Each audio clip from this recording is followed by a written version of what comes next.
Have you ever trusted someone for 20 years, only to discover that trust was nothing but an illusion? What if the partner you believed in turned betrayal into routine, leaving you blind to the truth until it shattered your life?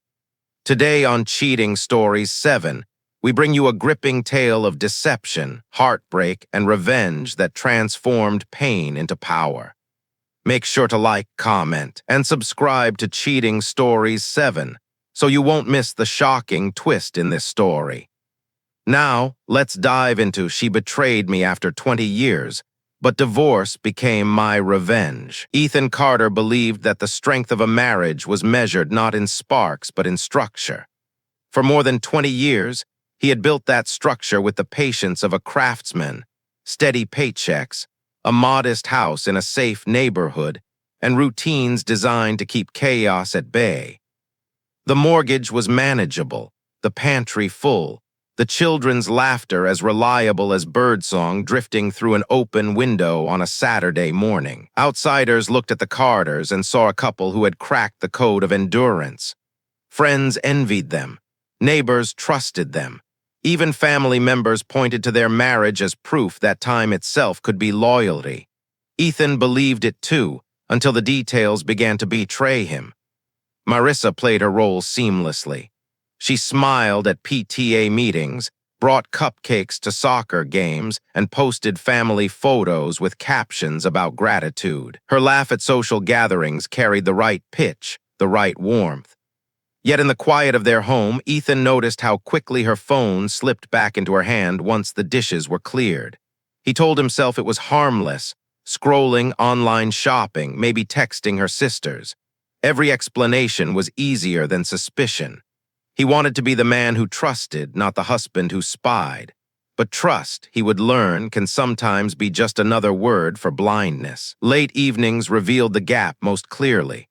After the children went to bed, Ethan sat at the dining table, immersed in spreadsheets, while Marissa curled on the couch, the glow of her screen painting her cheekbones in cold light. He glanced up from numbers and saw her smile at something he could not hear.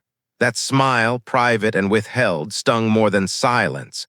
When he asked what was funny, she answered vaguely, just a meme, nothing important. He accepted the words because it was easier than pressing.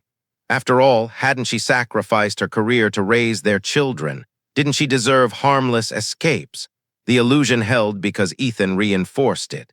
When colleagues asked how he balanced work and family, he laughed about teamwork. When relatives praised Marissa for her devotion, he nodded along. He wanted the picture to be true. Their Christmas cards showed coordinated outfits, polished smiles, and a family frozen in perfection. No one saw the fatigue behind Marissa's eyes or the growing hollowness in their conversations. Ethan saw them but translated the signals into stress, into motherhood, into anything except discontent. He carried the marriage like a weight he had chosen, proud of the strength it demanded. That pride blinded him to the loneliness already hollowing him out. One evening, returning from a long day at work, Ethan found Marissa at the kitchen island, scrolling with focus so deep it was as if she lived elsewhere. The children had already eaten and were upstairs. She greeted him with a polite kiss on the cheek, the kind reserved for distant relatives. He poured himself a drink, watching her fingers fly across the screen. "Long day?" he asked. She nodded without looking up.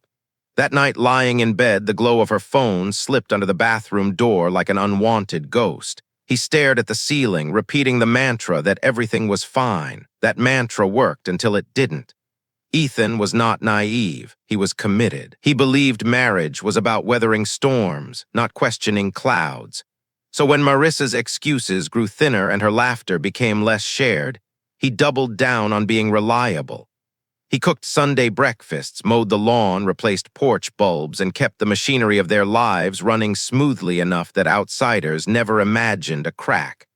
But beneath the surface, the foundation was already eroding. Marissa was present but absent, smiling but unreachable. Ethan was living in a house of glass, mistaking its shine for strength.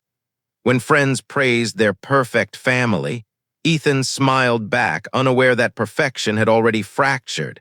He thought protecting his marriage meant refusing to see its flaws.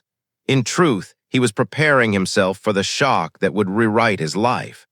The illusion of comfort was never comfort at all. It was the soft hum before the collapse, the final inhale before betrayal, shattered every promise he thought was unbreakable. The illusion of comfort began to flicker the night Marissa's high school reunion invitation arrived. It was scheduled in a city 3 hours away, the kind of event Ethan never cared for. When she asked if he minded her going, he smiled and said, "You should go, see your old friends, have fun." He meant it. He trusted her. The children had a school project due, and he thought it better to stay home and help. She kissed him on the cheek, promised to call, and left with a suitcase packed more carefully than he remembered her packing for family vacations. He noticed the perfume she hadn't worn in years, a detail he dismissed as nostalgia, convincing himself it was harmless. That weekend felt ordinary, almost pleasant. Ethan grilled burgers in the backyard, helped Chloe finish her poster board on ecosystems, and chased Ryan through the sprinkler until dusk painted the grass gold. At night, he answered Marissa's brief texts, updates, emojis, blurry photos of classmates clinking glasses. He smiled at the thought of her enjoying herself. When she returned, she was tired but cheerful, full of anecdotes about who had gained weight, who had divorced, who still danced like teenagers. Ethan laughed with her, happy that the trip seemed ordinary, forgettable. But weeks later, the atmosphere shifted. It began subtly, her phone placed face down on the counter, her laughter delayed when he made a joke, her eyes drifting somewhere else during dinner. Ethan told himself she was stressed. Managing 2 children every day could grind anyone down, but the small changes multiplied. She stepped outside to take calls. She lingered in the car after errands. She showered before bed and then sat scrolling long past midnight, the screen angled away from his line of sight. Ethan felt unease blooming in his chest like an unwelcome shadow. At work, he found himself rereading the same emails, his focus fraying. At home, he studied Marissa's posture, the way she tucked her hair behind her ear when texting, the slight smile that never reached her eyes. His instincts whispered louder each day, "Something is wrong." For 20 years, he had believed suspicion was poison, but now he began to wonder, what if blindness was worse? One Thursday night, while the children slept and Marissa showered, Ethan sat in their bedroom staring at her phone on the nightstand.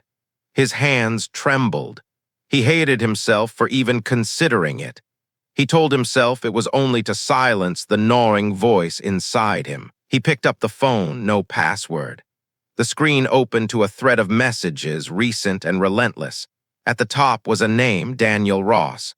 Ethan remembered it from Marissa's reunion stories, an old classmate, just a friend.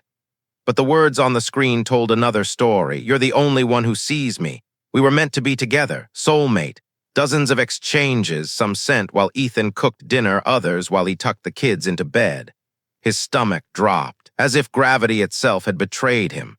The world he thought he knew, 20 years of certainty, fractured in a handful of glowing sentences. He scrolled further, finding plans to meet again, confessions of longing, declarations that eclipsed every promise she had ever made to him. Ethan set the phone down, chest heaving, pulse roaring in his ears. In that moment, 2 truths landed with brutal clarity. First, his instincts had not betrayed him, they had protected him. Second, the life he believed was solid had been fragile for far longer than he dared admit. The illusion of comfort from Act 1 shattered here, replaced by the raw outline of a new reality. A man who had trusted without question now faced the question he never wanted to ask. What else had been a lie? The discovery of those glowing messages left Ethan raw, but he said nothing. He carried the knowledge like a hidden wound, testing every word Marissa spoke against the betrayal he now knew. Then grief entered their home disguised as obligation. Marissa's aunt had fallen gravely ill and soon passed away. When the call came, Ethan did not hesitate. "Go," he told her.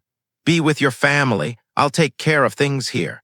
His voice was steady, almost tender, and he meant it. He rearranged his work schedule, converted meetings to remote calls, and stepped into both parental roles without complaint. The children asked when Mom would be back. and Ethan assured them it would be soon. Marissa left with a suitcase heavier than necessary for a short trip. She wore black clothing suitable for mourning, but tucked beside it, Ethan glimpsed the same perfume bottle she had packed for her reunion. He wanted to believe it was sentimentality, a desire to look presentable during difficult days. He kissed her at the door, whispered that he was proud of her devotion, and watched her car disappear down the street. The days stretched long but manageable. Ethan woke early to pack lunches, shepherded the kids through school routines, and tucked them into bed with stories that ran later than usual. At night, exhaustion pulled him under, but before sleep claimed him, he imagined Marissa crying with relatives, comforting cousins, carrying the weight of loss with dignity. He wanted to see her noble, generous, wrapped in family grief, but the digital trail painted a different picture. Between texts about memorial services were bursts of intimacy with Daniel Ross. "I wish you were here instead of them. Every second with you feels stolen but perfect." He congratulated her on handling her family's sorrow, then added how badly he wanted to hold her afterward. Marissa's replies pulsed with thrill, like a teenager sneaking out of class. Ethan, unaware in the moment, carried the household with quiet determination. On the day of the funeral, he dressed Chloe and Ryan in clean clothes, lit a candle at dinner, and bowed his head in prayer with them. He wanted the children to feel connected across the miles, to believe they were part of something solemn and unifying. Meanwhile, Marissa extended her stay. "I need more time with family," she explained over the phone, her voice heavy, pauses placed like punctuation. Ethan accepted it without question. He admired her for what he thought was selflessness. But screenshots he would later uncover revealed another truth. While Ethan prayed with the children, Marissa arranged stolen hours with her lover. A morning coffee shop meeting, a long drive that ended in a parked car by the river. While Ethan folded laundry, she leaned against Daniel's shoulder. While he turned pages of bedtime stories, she laughed at jokes only Daniel could tell. The betrayal was not just in the act. It was in the timing, the theft of hours Ethan had sacrificed to protect her supposed grief. The contrast seared itself into him. Betrayal cut deep, but the injustice of his sacrifice sharpened it further. He had given her freedom to mourn. She had spent it on another man. And though he did not yet speak it aloud, Ethan felt something inside him shift. The storm of sorrow was no longer only about what she had done. It was about what she had taken from him, from their children, from the life he had carried faithfully on his back. That theft, he realized, would ignite a strength he did not yet know he had. The funeral trip had shown Ethan more than he wanted to know, yet still he kept silent. He lived with the knowledge like a secret scar, convincing himself there might still be something left to salvage. Discovery had hollowed him, but into that hollow rushed something desperate: hope. Not the calm kind of hope that builds a future, but the frantic hope of a man terrified of loss. It whispered to him that if he tried harder, if he proved himself, maybe he could win her back. That whisper became the rhythm of his days. The humiliating performance betrayed husbands everywhere call the pick-me dance. He started waking before dawn to run in the icy dark, breath clouding in front of him, convincing himself that sharper muscles or a cleaner jawline might make her notice him again. He bought new shirts, styled his hair differently, even tried cologne he hadn't worn in years. Marissa noticed, but not in the way he longed for. "Midlife crisis," she teased one morning without looking up from her phone. Ethan forced a laugh, pretending it was a joke, pretending her smile meant she was still reachable. At home, he doubled his efforts. Dinners became feasts plated with care, steaks seared, vegetables roasted, sauces reduced slowly as if flavor could mend fractures. He booked outings for the children, zoo trips, ice cream Saturdays, family movie nights, imagining that if Marissa saw him as an attentive father, her affection would return. She joined sometimes, but her laughter floated at the edges, her gaze anchored to her phone even as Ryan tugged at her sleeve. Ethan watched her across picnic tables, wondering how it was possible to sit beside someone and still feel abandoned. At night, when she turned away in bed, he whispered into the space between them, I don't want to lose you. I can be better. Just tell me what you need. She sighed, muttered vague replies. I don't know what I want, and retreated into silence. Each unanswered plea left him smaller, yet he clung to the crumbs of attention like a starving man mistaking dust for bread. Weeks bled together. Ethan tracked her affection the way addicts count doses, a half smile at his joke, a brush of lips against his cheek. He lived for fragments, mistaking them for proof the marriage could still be saved. Meanwhile, her phone pulsed like a rival heartbeat, glowing in the dark, whispering promises he could never compete with. The imbalance became unbearable. Daniel existed not only as a man, but as a fantasy, polished, untouchable, unburdened by chores or bills. Ethan bore the weight of reality, mortgages, lawn care, late-night fevers with the kids. How could reality ever defeat fantasy? The harder he tried, the more invisible he became. One evening after serving a meal she barely touched, Ethan caught his reflection in the kitchen window. The man staring back wasn't heroic. He was desperate, contorted, dancing for an audience that had already left the theater. That image struck harder than any insult. It wasn't Daniel who had made him invisible. It was Ethan, shrinking himself in hope of winning what was already gone.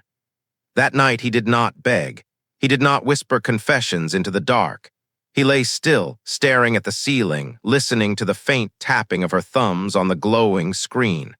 Somewhere between exhaustion and clarity, he understood. Desperation was not love. It was submission, and submission could never bring her back.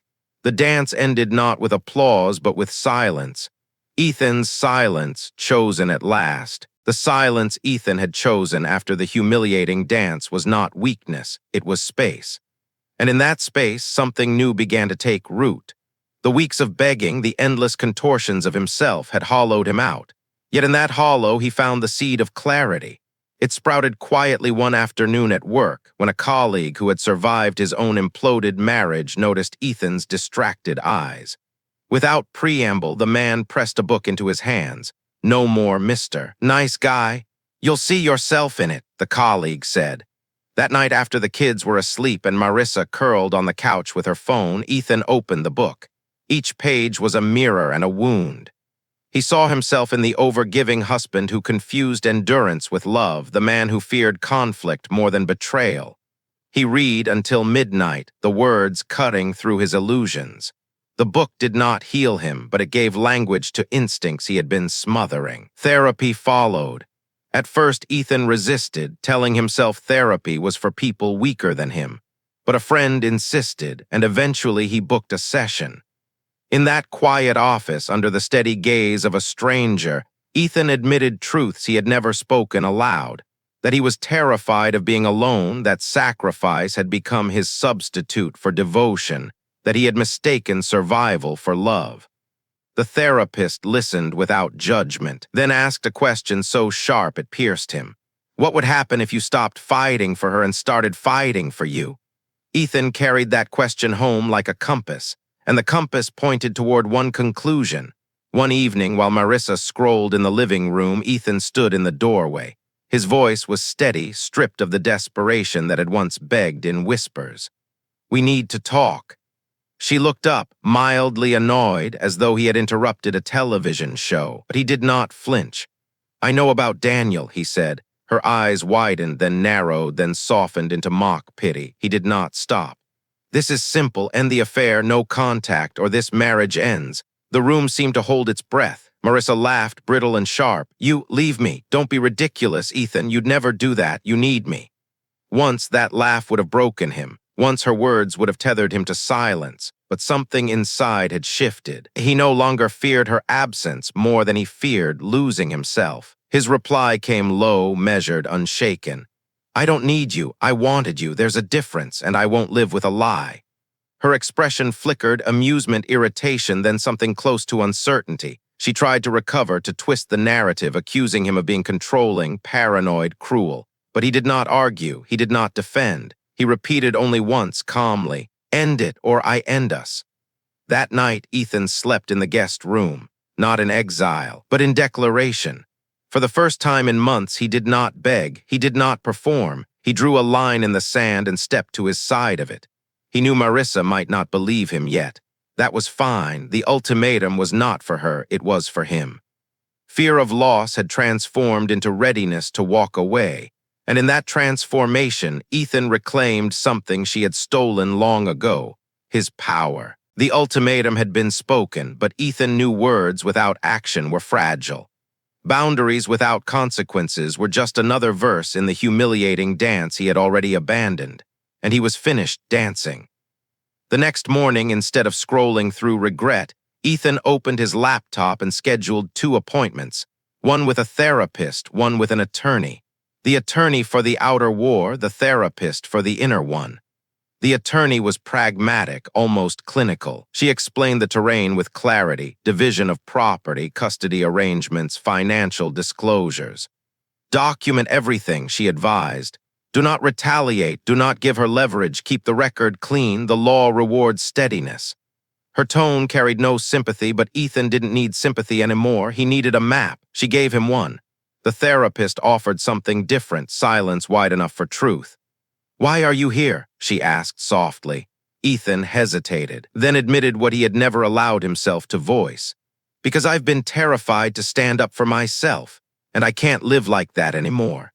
She nodded slowly, as if to mark the real beginning of his work. Armed with counsel and clarity, Ethan returned home that evening, not to beg, not to perform, but to declare. Marissa sat on the couch, her phone glowing in her hand. He lowered himself into the armchair across from her, voice calm, unshaken. "This is the last time I'll say this. End contact with Daniel, enter counseling with me, or this marriage ends." She scoffed, she minimized, she pivoted to accusations. "If you had been more attentive, if you had been more romantic, if you had been more of a man." The script was tired, rehearsed, meant to hook him into defending the past. But Ethan didn't rise to the bait. He let her words drop like stones into water he no longer stood in. "That's not the point," he said evenly. "The point is today, the point is tomorrow. I won't live in a marriage with 3 people in it." The silence that followed was heavier than shouting. Marissa's eyes narrowed, searching for a crack in his resolve.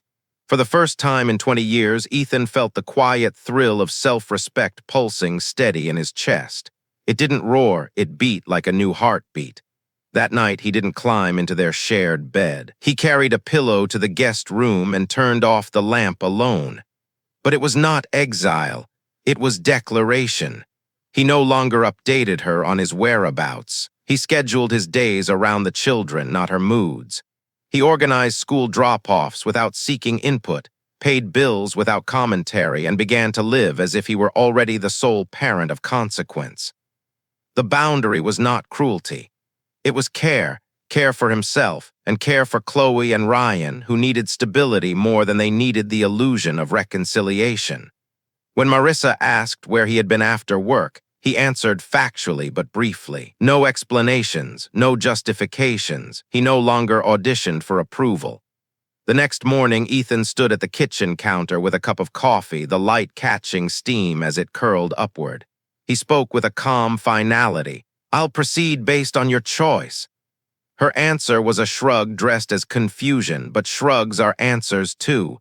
Ethan read it clearly, permission to move forward. He called his lawyer back. The line had been drawn, and Ethan had stepped firmly to his side of it. Now the machinery of consequence began to turn. His attorney wasted no time. She handed him a checklist: document everything, keep a record of dates and times, avoid retaliatory impulses, and serve the divorce papers cleanly. "Patience is your weapon," she said. "If you lash out, cut her off financially, lock her out of accounts, you'll give her leverage. The law will carry the weight. Your job is to stay steady." Patience was not Ethan's natural instinct. Rage burned beneath his ribs, demanding spectacle, demanding that he expose Marissa's betrayal in fireworks. But he swallowed the fire. Instead of shouting, he wrote. A spiral notebook became his shield, filled not with pleas or accusations, but with facts. When she came home, when she didn't, what she said to the children, what she avoided saying to him. Each entry was a brick in the raft he was building. A raft designed to carry him and the kids forward once the storm broke. Marissa, meanwhile, performed the art of evasion. She took long drives with vague explanations. just needed air, though Ethan noticed the odometer ticking higher with every trip. She kept her phone glued to her palm, tilting the screen away even in harmless conversations. At the kitchen island, she staged friendliness, asking about his day with a bright tone, as if a smile could erase the supina waiting just beyond the horizon. Ethan answered politely but never rewarded the performance. The process server came first on a gray afternoon. He knocked 3 times, professional and steady. Marissa's car was in the driveway, a lamp glowed upstairs, but no one answered the door. 2 days later, the server returned. Again, silence. Curtains drawn, house pretending to be empty while life pulsed behind the walls. Marissa had always run from consequences. Now she was sprinting. Ethan noted both failed attempts in his ledger, not with rage but with clarity. Friends rallied around him. Some had endured divorces, others reconciliations. They shared war stories, how denial stretched the process, how guilty spouses clung to fantasy until reality forced its way through. Hold the line, they told him. Don't collapse into old patterns. Ethan listened, not for validation, but for proof that this path had been walked before and survived. The children noticed the shift, too. With Ethan in charge of bedtime, nights were calmer. He read stories without tension seeping through the walls. Chloe giggled freely again. Ryan drifted to sleep without wandering the hallway to test if doors were slamming. Weekends felt lighter, filled with planned activities instead of eggshell silence. It broke Ethan's heart to realize how long they had lived under the weight of uncertainty. Marissa oscillated wildly. One evening she offered brittle charm, reminiscing about their honeymoon as if nostalgia could buy her reprieve. The next morning she erupted in sudden fury over an unpaid bill Ethan had already settled.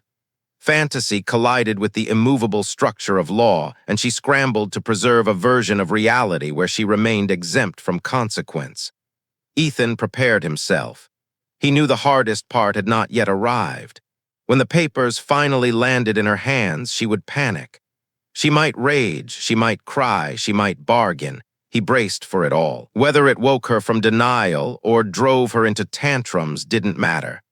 The page was already turning, and this time he was steady enough to keep writing in ink she could not erase. By the time the second failed service attempt was logged, the Carters' home had transformed into something stranger than open conflict, a Cold War. They lived under the same roof, but the house no longer felt like a home. It was a partitioned battlefield. Ethan moved into the guest room permanently, his shirts folded into a dresser that once held spare blankets. Marissa remained in the master bedroom, door half-closed most nights, the blue glow of her phone spilling under the frame like a secret neither of them bothered to hide. The silence between them was not peace, it was containment. Unspoken rules emerged, written not in ink but in avoidance.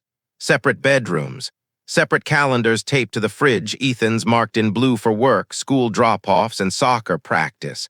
Marissa's scribbled in red for vague appointments that never quite added up. Shared expenses were tracked on a clipped sheet. Groceries, utilities, the mortgage. No conversations about feelings, no illusions of reconciliation.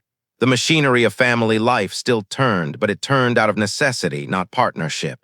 Marissa tested boundaries with conversational ambushes, throwing nostalgia like a rope she hoped might pull him back. Remember that trip to the coast? Remember when we were happy? Her voice carried a practiced softness, as if memory could be currency. Ethan answered politely but refused to indulge. Yes, I remember, he would say, his tone even detached. He would not weaponize memory. The past was not a bargaining chip, it was simply over. Instead, Ethan poured himself into the practical. He meal prepped on Sundays, packed lunches with fruit cups and small notes of encouragement for Chloe and Ryan. He handled drop-offs and pickups with military precision. On the fridge, he posted a color-coded schedule. Green for soccer, orange for dentist, yellow for bedtime rituals. Facts became his shield. When Marissa accused him of being controlling, he simply pointed at the calendar. This is what's happening, nothing more. The house itself began to change tone. Without constant emotional audits, the living room became just a place to read. The kitchen was simply a place to cook, not a stage for her sighs or his careful diplomacy. Ethan rediscovered small pleasures.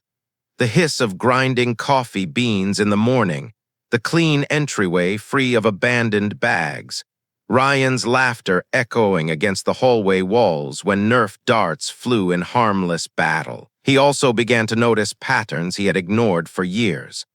Marissa performed exhaustion like theater, sighing dramatically, complaining about burdens she no longer carried. Once he would have rushed to reassure, to close the gap with explanations or apologies. Now he let the words drift away unanswered. He didn't argue. He didn't expose the difference between her claims and the reality he lived daily. He simply did what needed to be done. And the children noticed. They leaned instinctively toward reliability. Chloe brought her homework to Ethan, not Marissa. Ryan asked him for bedtime stories even on nights when both parents were home. The quiet trust of his children became the clearest proof that his steadiness mattered more than her performance. One evening, after cleaning up dinner, Ethan caught his reflection in the kitchen window. The man staring back was no longer the desperate figure dancing for scraps of affection. His shoulders were squared, his eyes steadier. He looked like someone capable of finishing what he had started. The Cold War had not broken him, it had revealed him. The Cold War inside the house had taught Ethan something he hadn't expected. Survival wasn't enough. Stability was only the beginning. If he was going to carry his children into a different future, he couldn't just endure. He had to grow. Revenge, he realized, didn't have to be cinematic. It could be quiet, methodical, built brick by brick through the kind of victories no one could erase. So he rewired his evenings. Instead of pacing the hallways or doom-scrolling through forums, he created rituals of resilience. 3 practices rotated through his nights: exercise, journaling, and calling a friend. At first they felt small, almost trivial, but as the weeks passed, they became a scaffolding that held him upright. Each mile logged on his running shoes, each page of reflection inked into his leather notebook, each honest conversation with someone who saw him clearly. These were bricks stacked into a new foundation. He started running again. The first mile burned, lungs searing, legs heavy. But he pushed past it, adding another mile by the second week.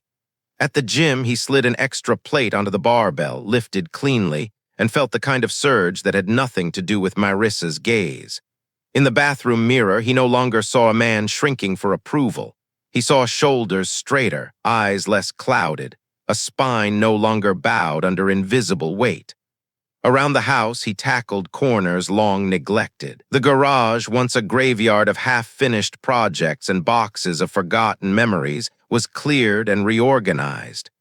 The burned-out porch bulb he had ignored for months was replaced, casting a soft glow that felt like proof of order returning. Bills were paid on time, late fees avoided. Each avoided penalty, each checked box, became its own quiet revenge against chaos. The children noticed. Chloe asked if she could try skiing again after her fall the previous winter. Ethan hesitated for only a moment before saying yes. On the slope, she panicked at the curve. "Lean into it," he told her gently. "Don't brace, trust the turn." She tried, wobbled, then found her balance. Laughter spilled out of her free and bright as snow scattered beneath her boots. Ethan stood watching, the metaphor cutting straight through him. He had spent months bracing against betrayal, against the paperwork, against loneliness. And now, for the first time, he leaned, not into Marissa's chaos, but into his own forward motion. Back home, he reinstated Friday pizza night, a tradition abandoned in the fog of suspicion. He even invited the neighbor's son to join, filling the house with the noise of children's laughter that sounded like the past, before betrayal crept in. Ryan fell asleep on the couch with sauce smeared across his cheeks. Chloe hummed along to a silly commercial, and for a fleeting moment, Ethan felt the rhythm of life restored. He treated himself to a decent jacket, shaved properly before work, and pressed his shirts with care. These gestures did not rebuild a marriage, they rebuilt a man. Marissa noticed, of course. One evening, as Ethan carried groceries in from the car, she sneered, "Acting like the hero now?"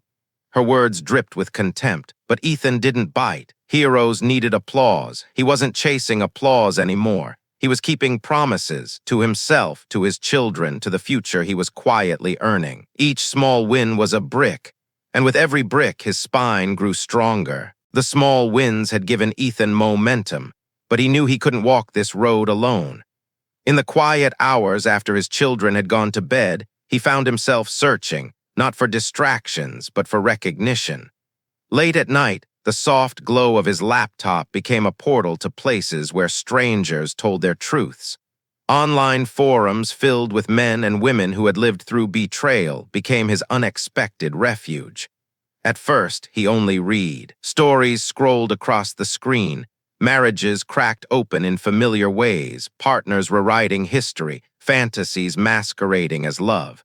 He saw words that felt like they had been pulled from his own walls: gaslighting, blame-shifting, limerence, the Hoover. These strangers, faceless and scattered across the world, spoke a language he had been choking on alone. Their pain mirrored his own, but so did their survival. Patterns emerged, predictable as weather. A cheating spouse almost always tried to minimize damage, always dangled reconciliation when consequences drew close, always painted themselves as misunderstood victims. Ethan recognized Marissa in those patterns, and for the first time he realized he wasn't losing his mind. The story wasn't unique, it was textbook. That knowledge was strangely comforting. The forums were not a chorus of bitterness, they were a library of exits. Veterans of divorce offered advice stripped of sentimentality. Protect your finances. Stay steady for the children. Stop chasing explanations that only breed more questions. Ethan read for hours, moving from panic to plan. He wrote steps in his notebook: custody proposals, financial safeguards, a vision of stability mapped like coordinates on a chart. With his lawyer, he drafted a parenting plan rooted in predictability, not punishment. Bedtimes, school pickups, medical decisions, each detail mapped out so Chloe and Ryan's lives would orbit stability instead of chaos. He documented his contributions not as weapons, but as evidence. Every lunch packed, every bedtime story read, every bill paid. He stopped sending long text messages, stopped stepping into traps of argument. He had learned the golden rule from the forums: drama was her territory, facts were his. Privately, in his leather-bound notebook, Ethan began writing a doctrine for himself. Simple rules, but rules he would live by. Say yes when you mean yes. Say no when you mean no. Leave when the contract is rewritten without your consent. The words felt heavier than vows because they weren't promises to someone else. They were promises inward. Of course, he wasn't a saint. Some nights, lying awake, he composed speeches in his head, monologues of forgiveness, declarations of strength, even imagined moments of triumph where he revealed how he had outgrown her betrayal. In those speeches, he sounded eloquent, righteous, untouchable. But by dawn, he let them dissolve. Real closure was not a speech delivered for applause. It was a habit, practiced in silence, proven by choices. When a friend suggested he post his own story publicly, it might help someone the way theirs helped you. Ethan shook his head. The truth didn't belong to strangers online. It belonged in the court filings, in his journal, and most importantly in the eyes of his children, who would one day remember who showed up when the world tilted. He would not turn his pain into a viral clip for anonymous sympathy. That decision, quiet as it was, felt like power. One night he closed the laptop, turned off the lamp, and lay back in bed. For the first time in months, sleep came without resistance. His body didn't flinch at every creak in the house. His mind didn't replay the same conversations like a broken record. He dreamed not of confrontation or revenge, but of stillness, of mornings where the air was clear, of days built on his own clarity instead of someone else's lies. Clarity had steadied Ethan, but his attorney had warned him. The cycle always turns. Affairs thrive on adrenaline, not endurance. Eventually, the sparkle fades, reality intrudes, and the fantasy begins to crack. Ethan didn't need proof, but he saw the signs anyway. Daniel's name no longer lit up Marissa's phone with the same frequency. Her late-night smiles dissolved into frowns at the glowing screen. What had once been constant streams of attention slowed to fragments. The withdrawal from her fantasy world left her restless, pacing in rooms where silence had grown heavier than denial. The pivot began small. One evening, Ethan came home to find his favorite dinner on the table: perfectly seared steak, roasted vegetables, a meal Marissa hadn't cooked in months. She greeted him with a rehearsed smile, just polished enough to look natural. "Thought you might like this," she said lightly, as if betrayal could be erased with seasoning and presentation. Ethan ate politely, complimented the meal, and washed the dishes without comment. Gratitude for dinner was not forgiveness for lies. A few days later, old photos appeared on the coffee table, carelessly scattered, though too deliberate to be coincidence. A strip from their honeymoon photo booth, a picture of Chloe asleep on Ethan's chest as a toddler. Marissa picked them up slowly, sighing. "We had some beautiful times, didn't we?" Ethan nodded, collected the plates from the table, and loaded the dishwasher. He didn't argue history, he didn't indulge nostalgia, he had no interest in debating the past. When subtle lures failed, the performance sharpened.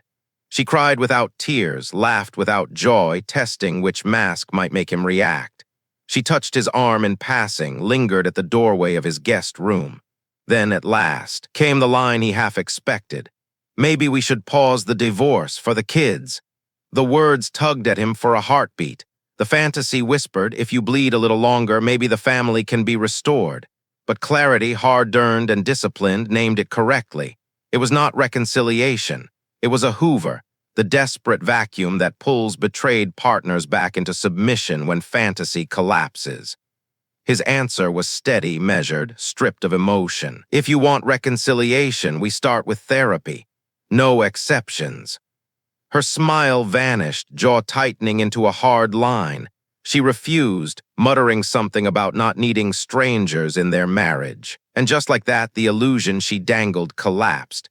The conversation ended itself. When persuasion failed, contempt rushed in to fill the void. "You're cold, controlling, not even a real man anymore." The insults came sharp, but they landed like pebbles against a closed window. Once those words would have cut him open, would have sent him scrambling to prove his worth. Now they slid off him, powerless. He no longer needed her validation to define his manhood. For the first time, Ethan felt unshaken in the face of her storms. It wasn't triumph. It wasn't vengeance. It was steadiness, something stronger than any apology she might fake, stronger than any insult she might hurl. The Hoover had failed, and in its failure, Ethan understood something vital. He was no longer her audience. The failed Hoover had left Marissa restless, but the law was patient. Ethan had been warned that the moment of service would change everything, and it came on a weekday so ordinary it almost felt cruel. Ethan was working in his home office when the knock came, 3 short raps, businesslike, without ceremony. He opened the door to find the process server, neutral expression, envelope in hand. "Marissa Carter?" the man asked. Ethan stepped aside. Marissa appeared at the top of the stairs, her face tightening as if she already knew. Slowly, she descended, signed where she had to, accepted the packet, and closed the door harder than necessary.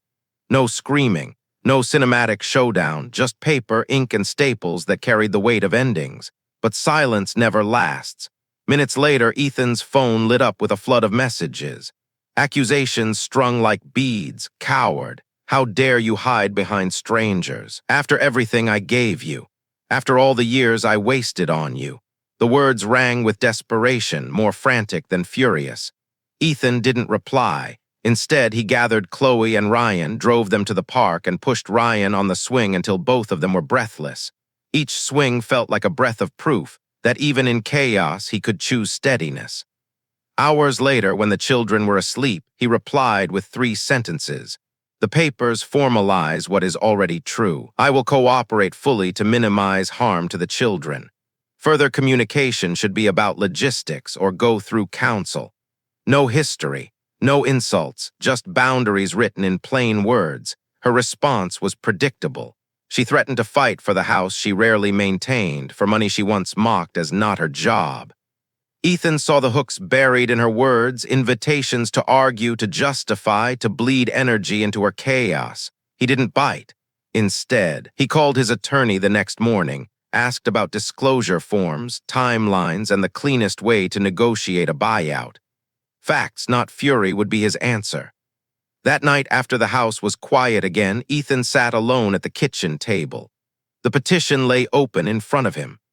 The pages were both smaller and larger than he had imagined, smaller in their drama, just words in black ink, larger in their consequence, dismantling 20 years of a shared life. He read line by line, signed where necessary, and left the rest to process. When he finally closed the folder, his eyes drifted to the porch light casting its circle of gold across the steps outside.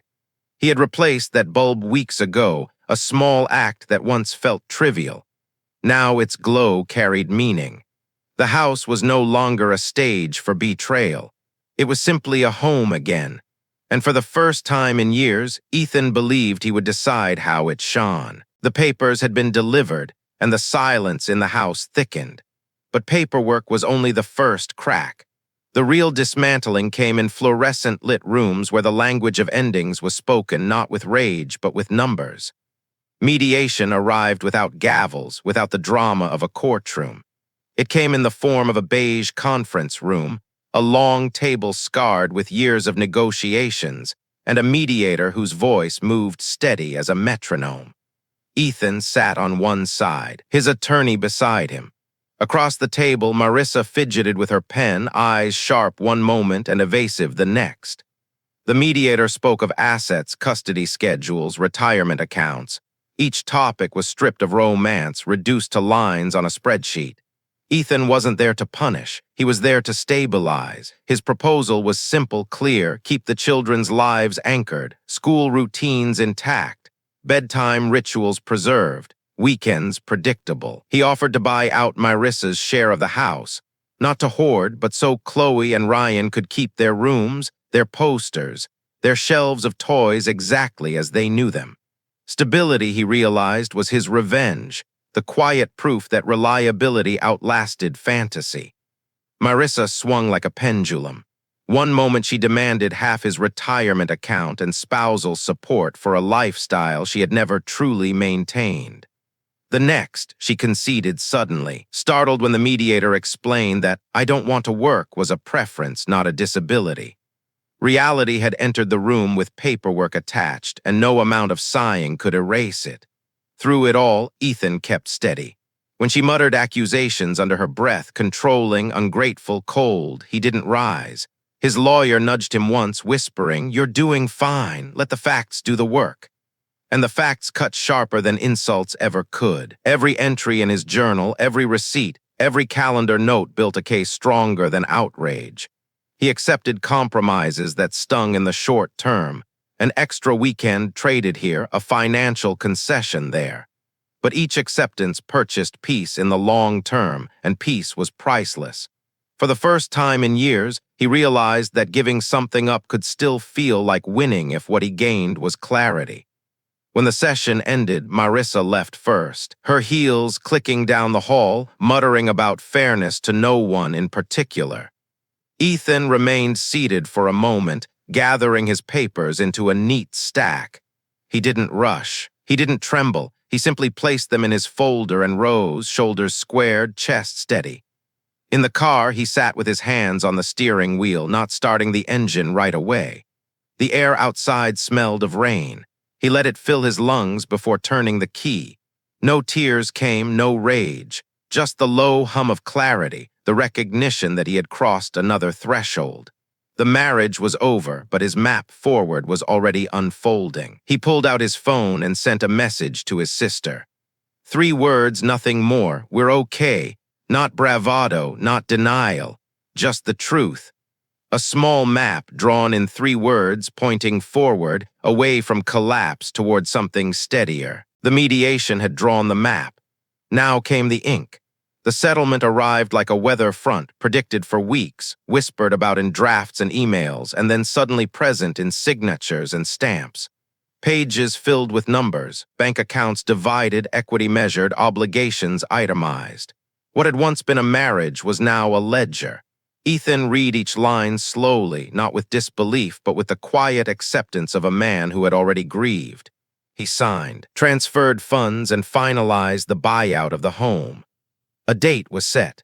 Marissa would move out. The days leading up to it felt thick with tension, like the sky before a storm. Marissa raged first, pacing through rooms with accusations sharp as glass, cruelty, betrayal, theft of the life she deserved. When rage didn't bend him, she bargained, pleading for more time, for reconsideration, for pauses that meant rewinding the clock. But the process was immovable, and every attempt to stall only confirmed what Ethan already knew. The end had come. On the morning of her move, the house looked unfamiliar even before she left. Decorative vases were boxed up. Stacks of magazines no one had ever read vanished from coffee tables. Throw pillows, carefully arranged to look like curated perfection, disappeared one by one. The walls looked bare, but they also looked honest. For the first time in years, Ethan saw his home stripped of performance. He shielded the children from the spectacle. He made pancakes for breakfast, then took Chloe and Ryan to the park. He pushed them on swings, handed out juice boxes, laughed at Ryan's crooked cartwheels until the sky turned pale blue. By the time they returned, Marissa's car was gone. The house felt wider without her things. Air that once carried tension now seemed lighter, though silence lingered. But it was not the silence of judgment anymore. It was simply space. Neutral, available. In the garage, Ethan found a box she had forgotten. Inside were relics, ticket stubs from concerts, postcards, a photo strip from a summer carnival where they had kissed with cotton candy still on their lips. He did not burn them in anger. He did not return them in nostalgia. He placed the box on a high shelf, a closed chapter without ceremony. The past didn't need fire. It only needed distance. That evening he cooked eggs and toast for himself, simple and quiet. At the kitchen island, he ate slowly, without performance, without tension. Later, he opened his leather notebook and wrote one last letter he would never send. In it, he thanked the past for what it had given. He forgave himself for what he had tolerated. Then he folded the page neatly, slid it into a folder marked closed, and turned off the lamp. The silence that filled the house was no longer brittle. It didn't accuse. It simply waited. And for the first time, Ethan understood. Silence wasn't emptiness, it was possibility. The settlement had emptied the house of performance, but months later it was Ethan who filled it with life again. He woke before his alarm, not from anxiety but from habit, and realized the silence around him no longer felt brittle. Quiet had lost its edge. It carried weight now, a foundation instead of a void. He brewed coffee in the kitchen, savoring the earthy steam as morning light crept across the counters. With unhurried hands, he opened the windows. A spring breeze moved through the rooms, carrying away the stale air that had once been heavy with suspicion. For the first time in years, the house seemed to breathe. The children adapted in ways that made Ethan quietly proud.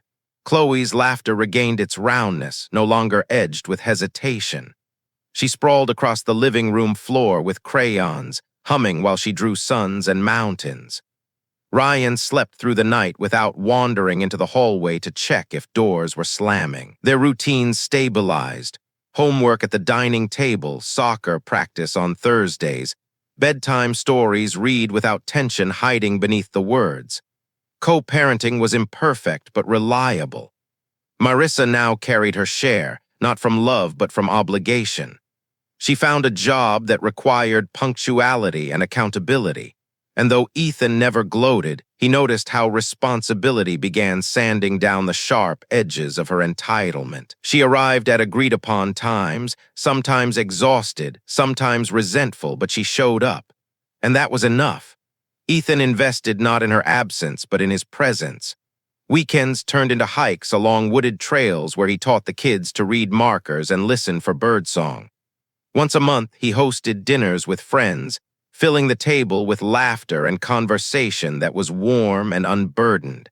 The garage, once cluttered with boxes of resentment, was neatly organized now, shelves labeled, tools aligned.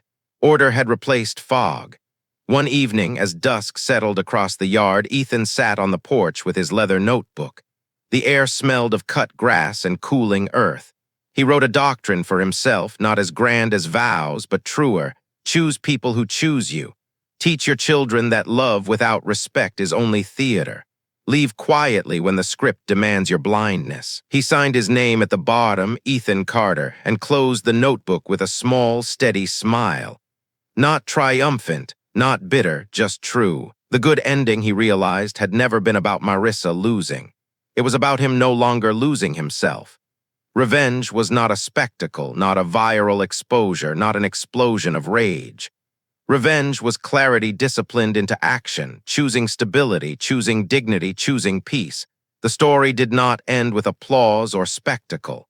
It ended with a man sitting on his porch at twilight, children safe inside, the air clear, the future open. In that steadiness, Ethan found the only revenge that mattered, peace. And so the story of Ethan Carter comes to a close. 20 years of trust were broken, but through betrayal, he discovered something far greater: the strength to rebuild, the courage to walk away, and the wisdom to choose peace over pain. Betrayal always carries a price, and sometimes revenge isn't about destruction. It's about clarity, dignity, and freedom. What would you do if you were in Ethan's place? Would you fight to hold on or walk away to protect your own peace? Share your thoughts in the comments. We'd love to hear your perspective. And if this story moved you, don't forget to like, comment, and subscribe to Cheating Stories 7 for more gripping tales like this.